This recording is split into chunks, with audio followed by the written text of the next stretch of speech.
Okay, so let's dive right into one of the most famous speeches in all of American history.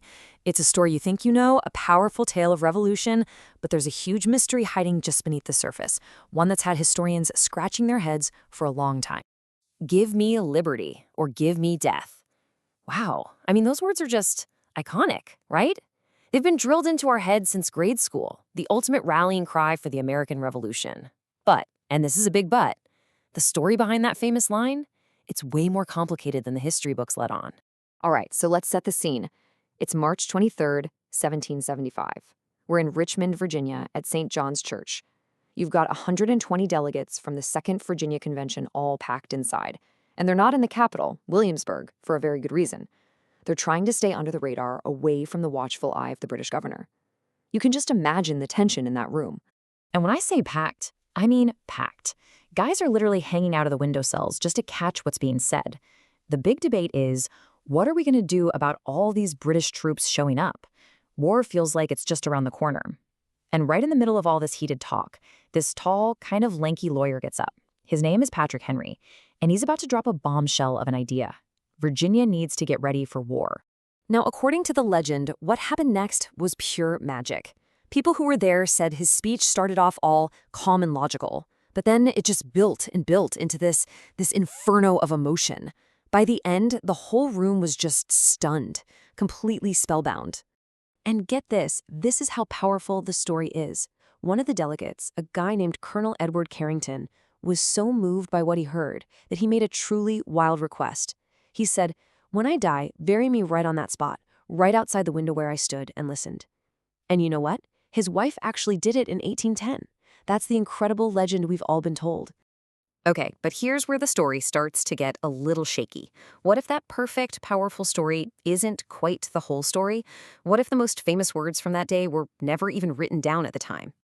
This is where we have to put on our detective hats. Because, yeah, there's a major problem with the legend of this speech. And the problem is this. There's no transcript at all. No one was taking notes, there were no recordings, obviously, and even Patrick Henry himself never left a written copy. You know, back then that was pretty normal. People didn't really publish political speeches, just sermons. So everything, and I mean everything, we think we know about this speech comes from people remembering it, like 40 or 50 years later. Think about that. That huge gap in time left this vacuum, and that's where the legend really took root. But what if I told you there was a piece of evidence, a clue that was written down much, much closer to the actual event? For more than 100 years, this clue, a letter, was just lost, sitting in an archive, totally forgotten. And it tells a very different story. Okay, so just look at this timeline. It really shows you what I'm talking about. Henry gives the speech in 1775. But the version we all know and quote, that doesn't get published until 1817. That's 42 years. But look right there in the middle. 1790, that's when that crucial letter was written.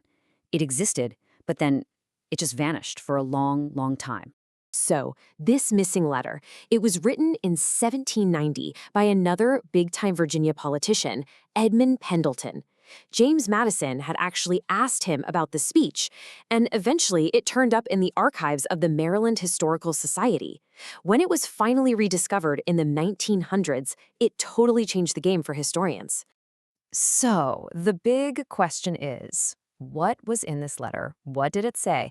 Well, let's just say it paints a picture of Patrick Henry as a really smart, really clever politician, but maybe not the over-the-top dramatic hero from the stories. Now, Pendleton wasn't actually in the room, but he was relaying what he'd heard from people who were. And his version is pretty different. He describes a speech that was super clever, how Henry walked right up to the line of treason but was careful not to cross it. And that whole dramatic story about him plunging a paper cutter toward his chest? Yeah, not mentioned. Instead, Pendleton talks about a more scholarly reference to Caesar and Brutus. And here's another big thing. The letter totally challenges that lone wolf narrative. You know, the idea that Henry came up with this all on his own. Pendleton says, nope. He says it was a group effort, that Henry and a few other guys met privately to hash out the resolutions together. But you know what the letter does have? It has these amazing, raw little details that make the time period feel so real.